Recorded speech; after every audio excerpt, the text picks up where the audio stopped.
Namaste. My name is Manisha Singh, Assistant Professor in Faculty of Agriculture and Veterinary Sciences in Jyoti Vidyapeeth Women's University, Jaipur. Today, I am teaching you current status of fruits and vegetables in processing in India. Okay, so for today's session is for integrated course BTech MTech fourth semester and BSc FND fourth semester. So now let's start with the topic. And in this, we will study the food processing sector in India, basically an overview, then industry segments, and then introduction to fruits and vegetable sectors, and the exports, then the sweat analysis, competitors in the market, processed fruits and vegetable, etc. So let's start with the topic. The food processing sector is a critical to India's development for its establishment of vital linkage and synergy between the two pillars of economy. One is for industry and second is for agriculture. The enormous growth potential of this sector can be understood from the facts that the food production in the country is expected to double in the next 10 years. Okay, while the consumption of value added food products will also correspondingly grows. Okay, the growth of this industry will bring immense benefits to the economy, raising agricultural yields, enhancing the productivity, creating employment, and raising life standards of a large number of people across the country, especially those in rural areas. Okay, and then the industry segmentation is the Indian food and food processing industry, basically FPI, primarily is of fruits and vegetable, dairy, meat, poultry and marine, grains and seeds, and packaged foods, including the beverages. So fruits and vegetable industry contributes only 2% for the industry segmentation. In industry segmentation, okay, in this subject, we will study only about the fruits and vegetable. Okay, then fruits and vegetable typically constitute an essential part of the daily diet. Okay, we daily eat vegetables as well as fruits in our diet. Okay, India ranks second in fruits and vegetable production in the world after the China. So China is the first producer of fruits and vegetable in the world, then after the India. Okay, and it has the distinction of producing almost all tropical and exotic fruits and vegetables. As per National Horticulture database published by National Horticulture Board during 2014 to 15, India produced 86.602 million metric tons of fruits and 169.478 million metric tons of vegetables. Okay, the area under cultivation of fruits stood at 6.110 million hectares, while vegetables are cultivated at 9.542 million hectares. India is the largest producer of ginger and okra amongst vegetables, second largest producer of potato, onion, cauliflowers, and brinjals, etc. Of amongst fruits, the country ranks first in the production of bananas, papayas, and mangoes.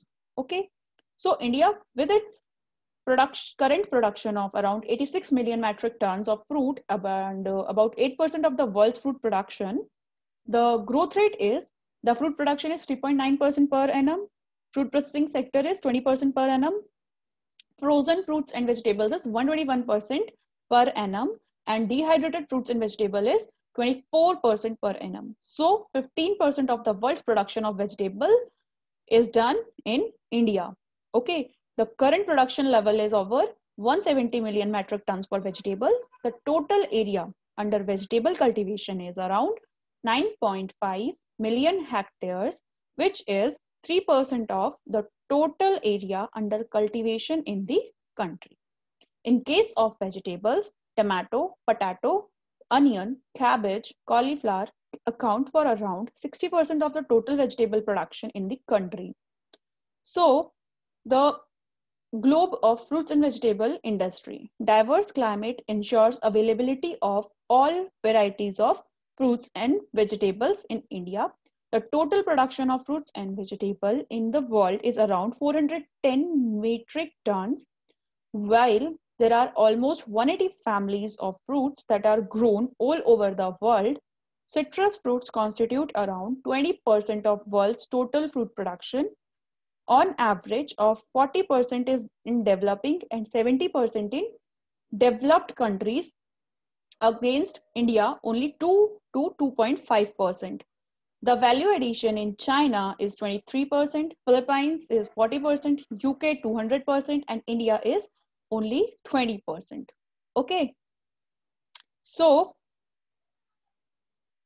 the production share of horticultural crops that was studied in last class also.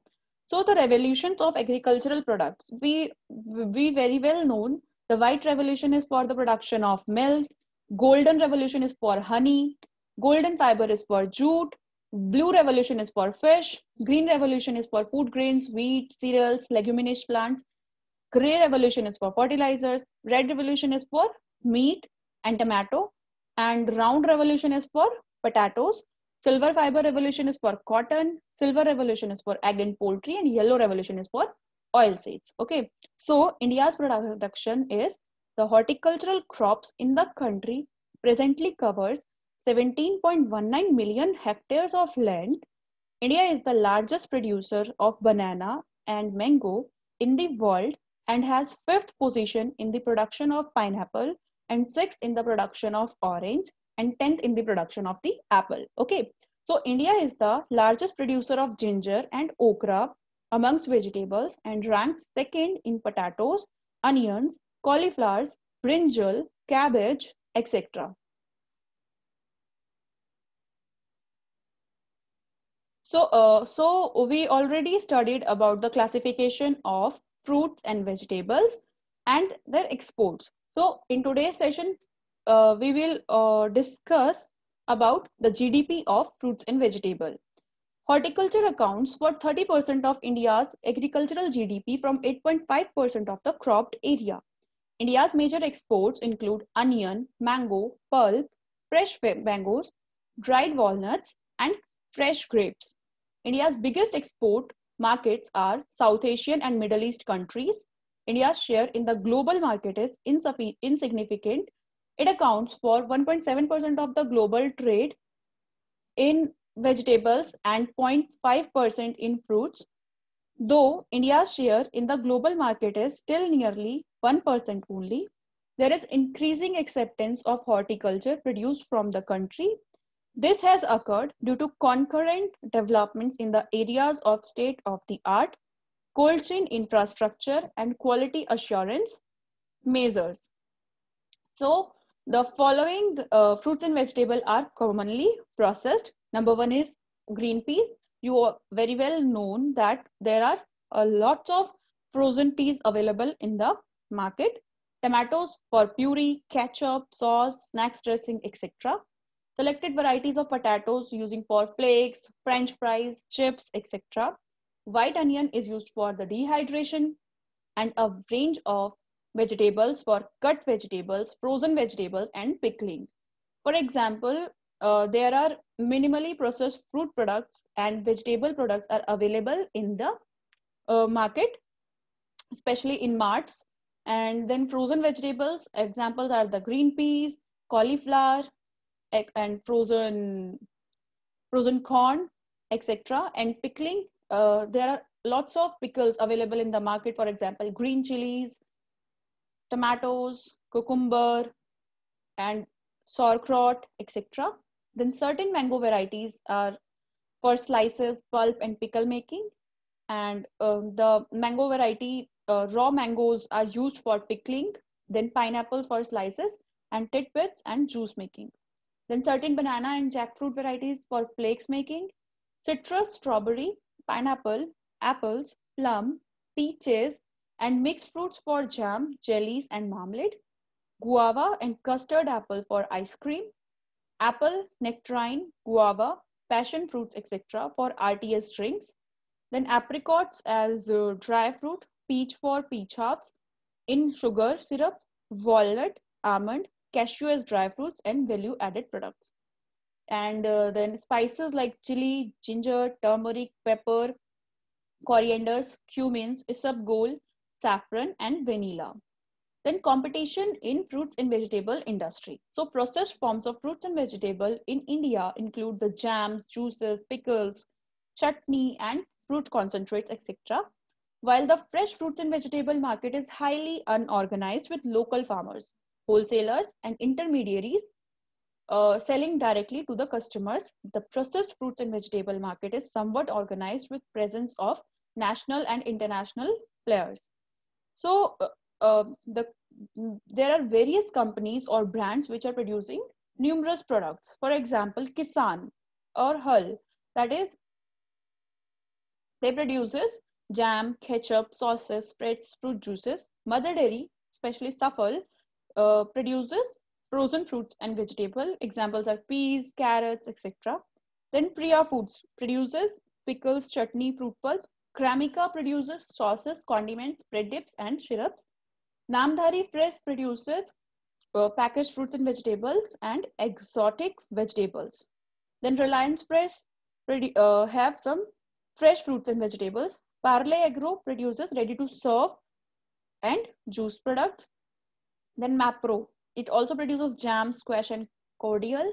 Then Godrej Agrovet, they produces fresh fruits and vegetable. And Bharti Retail, they are selling fruits, fresh fruits and vegetable. So Adani Agri Fresh, they also selling fresh and processed fruits. Hence produces ketchup. Mysore Fruits Products Private Limited, they have fruit pulps, fruit concentrates, fruit compounds, and fruit juices. Then ITC Chopal, that is selling fresh fruits and vegetable, and Big Apple also selling fresh fruits and vegetable. Okay. Then there are another various platforms which are selling fresh fruits and vegetable. For example, Big Basket, Grofers, and Big Bazaar, etc. So then now come to the SWOT analysis. First is strengths. The major areas of the state are blessed with natural resources like ample rainfall, suitable soil, topography surface, and groundwater resources, and good climate for production of variety of fruits and vegetables crops. Round the year availability of raw materials, vast networks of manufacturing facilities all over the country. Vast domestic consumption market. These are the strengths of the fruits and vegetable industry. Up now come to the weakness of fruits and vegetable industry. In India, we have inadequate infrastructure facilities, high upfront capital investment, lack of adequate quality control and testing protocols, large number of intermediaries, resulting in inefficient supply chain and prices increase in prices, and low packaging aesthetics. Huge wastage across the supply chain leads to lower level of processing and hence low value addition. Now, what are the opportunities of fruits and vegetable industries? Then government incentives are this, like priority sector, tax relief, and R&D support, etc. Then increasing Western influence on Indian palate, for example, cheese, pasta, sauces, cereals, aerated drinks, juices, yogurt, etc., which is driving the demand for processed foods in India. Then raising income levels and changing consumption patterns, most people prefer ready to use food items. Then what are the threats of the fruits and vegetable industry? Then traditional preference for fresh fruit, especially in the rural areas, of course. Then the affordability. Uh, we are doing processing in fruits and vegetables, so of course their cost is high. So it depends upon the income group, which who can afford that product or not. Okay. Then high supply chain costs and high inventory carrying cost and high packaging cost. Then competition for global players. That is enough for the session. Hope you all are satisfied with the today's session. And question come in your exam is just like write down the short note on current status of processing and production of fruits and vegetable in India, and various questions like uh, who is the first producer of fruits and vegetable in the world, who is second and third, like that. So that is enough for today's session. Thank you so much for watching this session.